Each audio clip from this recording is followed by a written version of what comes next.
2 സാമുവേലിൻ്റെ പുസ്തകം 23-ാം അധ്യായം. ദാവീദ് തൻ്റെ അനുഭവം പറയുകയാണ്.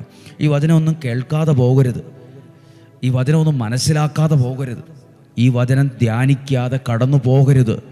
വചനം തുറന്നു വച്ച് തന്നെ കേൾക്കണം എന്നാഗ്രഹിക്കുവാണ്. 2 സാമുവേൽ 23-ാം അധ്യായം 1-ാമത്തെ വാക്യം. ദാവീദിൻ്റെ അന്ത്യവചസ്സാണിത്. അവസാനം മരിക്കുന്നതിന് മുമ്പുള്ള വാക്കുകളാണ്. ജസ്സയുടെ പുത്രൻ ദാവീദ്, ദൈവം ഉയർത്തിയവൻ, യാക്കോബിൻ്റെ ദൈവത്തിൻ്റെ അഭിഷിക്തൻ, ഇസ്രായേലിൻ്റെ മധുരഗായകൻ പ്രവചിക്കുന്നു. ദൈവം ഉയർത്തിയവൻ, യാക്കോബിൻ്റെ ദൈവത്തിൻ്റെ അഭിഷിക്തൻ, ഇസ്രായേലിൻ്റെ മധുര പാട്ടുകാരൻ പ്രവചിക്കുന്നു. 2-ാമത്തെ വാക്യം, കർത്താവിൻ്റെ ആത്മാവ് എന്നിലൂടെ അരുളി ചെയ്യുന്നു. എന്താ അരുളി ചെയ്തത്? അവിടുത്തെ